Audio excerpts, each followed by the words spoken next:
নমস্কার আমার আপনজনেরা, রুদ্রবার্তায় আপনাদের সকলকে স্বাগত জানাই। আমি রুদ্রপ্রসাদ ব্যানার্জি। আসতে চলেছে এক নতুন আইন, আর যে আইনটা কিন্তু আপনাকে আমাকে মন দিয়ে শুনতে হবে, এবং আইনটা এমনই কঠিন আইন আসবে যে আইনের ফলে অনেক মানুষেরই ভিটে মাটি চাটি হয়ে যাবে এবং ফলত উপকার আমাদের হবে। আপনি হয়তো ভাবছেন যে কারুর ভিটে মাটি চাটি হলে আপনার আমার কিসের উপকার হবে, তাই না? আসলে আইনটাই এমন আসছে যে আইনের বলে আপনি আমি সুরক্ষিত হব, কিন্তু কেউ কেউ এই এলাকা ছেড়ে পালাবে। কেন, কি জন্য, সবটা জানতে গেলে ধৈর্য ধরে আপনাকে শুনতে হবে এই মুহূর্তের রুদ্রবার্তা।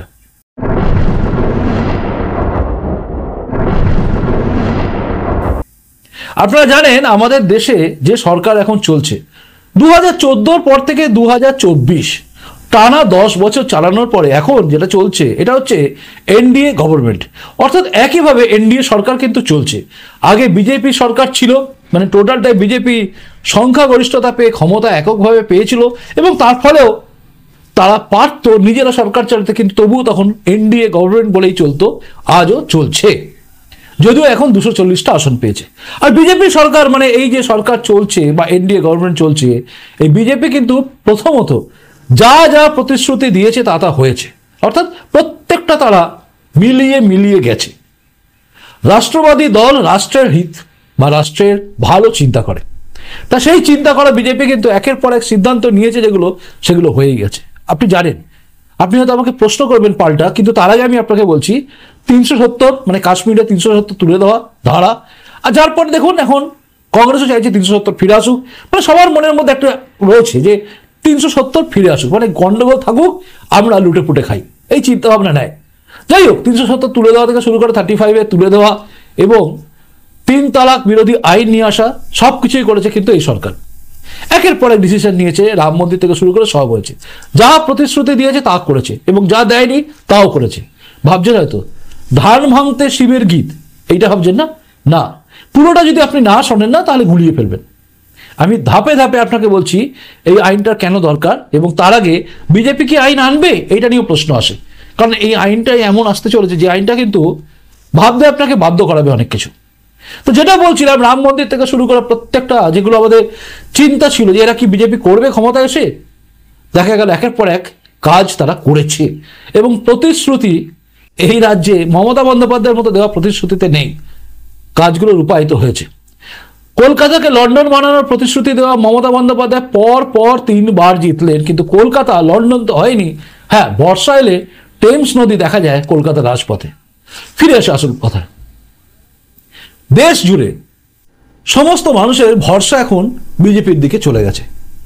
কিছুদিন আগে পর্যন্ত 2024 ইলেকশনে খাটাখাট, আর তারপরে এই ইন্ডি মার্কা পিন্ডি চটকানো জোট লাগাতার মিথ্যে প্রচার করে কিছু মানুষের মন ঘুরিয়ে দিয়েছিল এবং বিজেপির কিছু সেকুলারিজম দেখানোর ধান্দায় গিয়ে নিজেদের সর্বনাশটাও করেছে।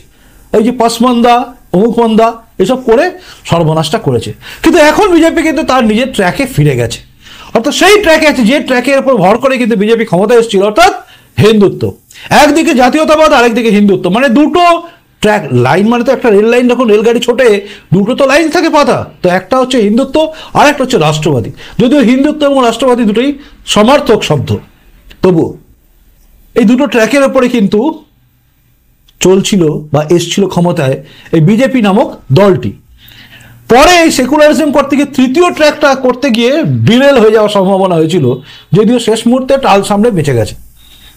তো সেই বিজেপি সরকার বা বিজেপি দল, তাদের বিজেপি সরকার, যে সরকার চলছে এই কেন্দ্রীয় সরকার, এই সরকারের কেন্দ্রীয় স্বরাষ্ট্রমন্ত্রী কিন্তু এই ঝাড়খণ্ডে গিয়ে ঝাড়খণ্ডে যে পরিস্থিতি দেখেছেন এবং গোটা দেশ জুড়ে যে পরিস্থিতিটাকে উপলব্ধি করেছেন, সেখানে তারা নতুন আইন আনতে চলেছেন এবং সেই আইনটাই হচ্ছে ভয়ঙ্কর, যারা এই দেশের মধ্যে ঢুকে নিজেদের জায়গা করে ফেলেছে। হ্যাঁ, ল্যান্ড জেহাদ যারা করেছিল, মানে বাংলাদেশ থেকে আসা লোকেরা ল্যান্ড জেহাদ করেছে, বহু জায়গায় জমি দখল করে নিয়েছে, কিনেছে, ভুলিয়ে ভালিয়ে জমি দখল করেছে, এরিয়া দখল করেছে, তাদেরকে উৎখাত করার জন্য আইন আসছে।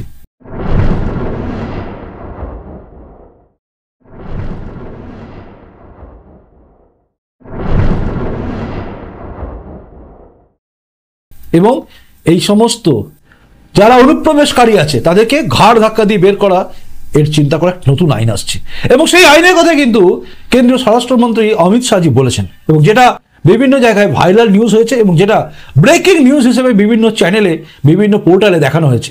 এবং এই রাজ্যে আমাদের দুর্ভাগ্য যে দেখানো হয়নি কোথাও, কারণ বড় বড় মিডিয়া এই সমস্ত খবর কভার করে না, কারণ তারা জানে এই খবর কভার করলেই এই রাজ্যে তাদের বিক্রি বাটা কমে যাবে, এবং এই রাজ্যে রাজ্য সরকার মাথায় হাত দিয়ে বসে যাবে যে সর্বনাশ করেছে, এরপর আমাদের ভোট কি হবে।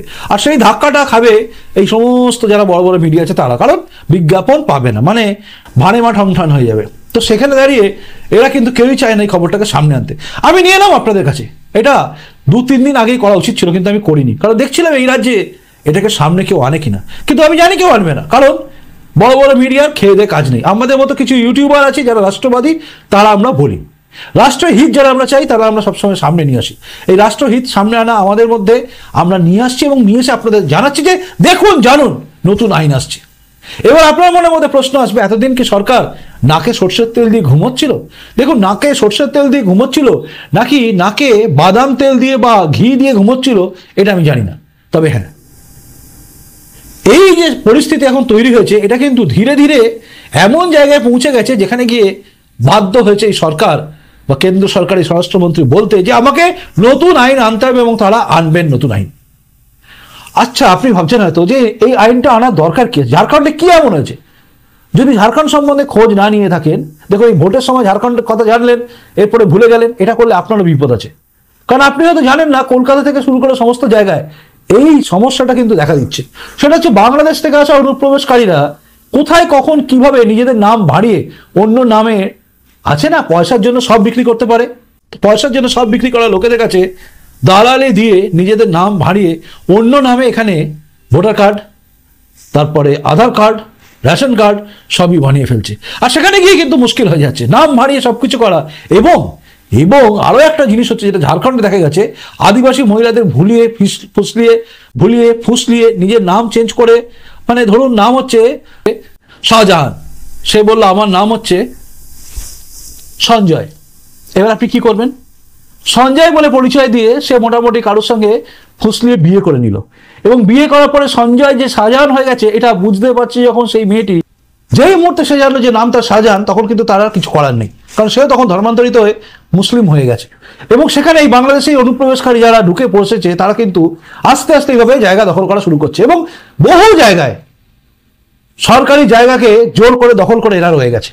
এবং এখানেই অমিত শাহজি যে কথাটা বলেছেন, অর্থাৎ এই যে আইন আনার কথা বলছেন, সেখানে দাঁড়িয়ে চিহ্নিত করা হবে, এবং আইন বলে তাদের জমিগুলোকে কেড়ে নেওয়া হবে, এবং তার সঙ্গে সঙ্গে তাদেরকে চিহ্নিত করে পুশব্যাক, আমার কথায় কিকব্যাক, মানে পিছনে লাথি মেরে বের করে দেওয়া হবে।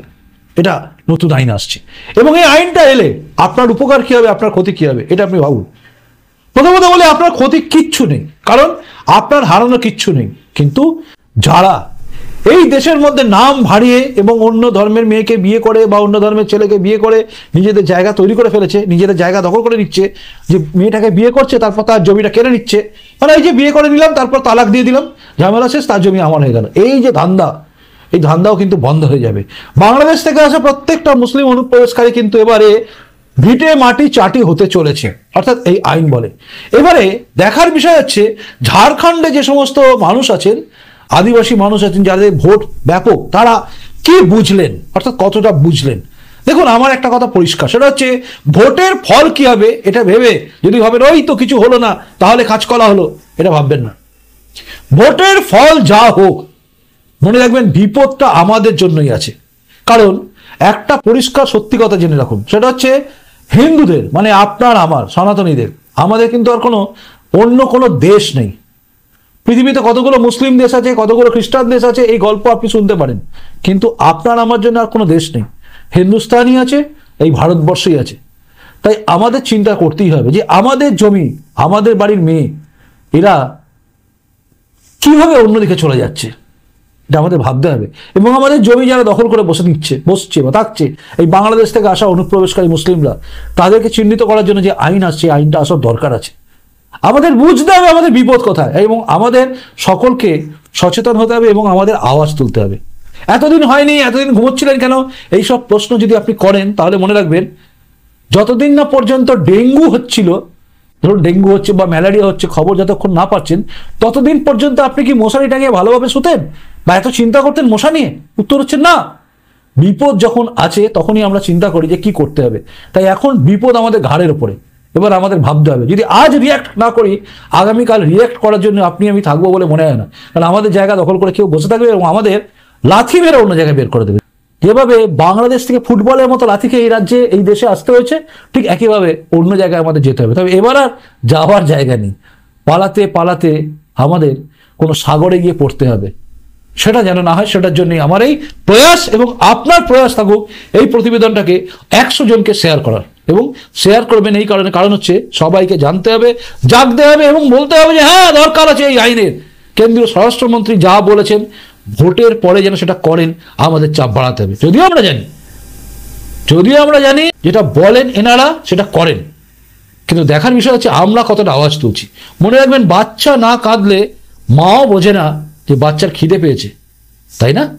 তাই আপনাকে আমাকে চেঁচাতে হবে, কাঁদতে হবে, আওয়াজ তুলতে হবে যে আমাদের বিপদ এখানে আছে, তাই এই আইনটা দরকার আছে। কি বলেন আপনি? আপনার উত্তরের প্রতীক্ষায় আমি রইলাম। আপনি উত্তর দেবেন, কিন্তু চলে যাবেন না। দেখলেন না, চলে গেলেন, করবেন না। দেখবেন, ভালো লাগলে লাইক করবেন এবং শেয়ার করবেন এবং তার সঙ্গে সঙ্গে আপনার কমেন্টসটাও করবেন, কারণ আপনাকে আজকে বলতে হবে, নচেত আগামীকাল বলার জন্য অন্য কোনো প্ল্যাটফর্ম থাকবে কিনা সন্দেহ আছে। কারণ ওই বাক্স প্যাঁটরা পুটরে নিয়ে কাঁটা তারের বেড়া টপকে যারা এসেছিল তাদের লাইনটা আপনাকেও ধরতে হবে। চলুন আসি, ভাবতে থাকুন আপনি। আপনার ভাবনার পরে যদি বাকি থাকে সময়, অপেক্ষা করবেন আমার পরবর্তী প্রতিবেদন দেখার জন্য। চলো এখনকার মতো দেখা হচ্ছে পরের রৌদ্র বার্তাতেই। নমস্কার, বন্দে মাতরম, ভারত মাতা জয় হোক, জয় হিন্দ।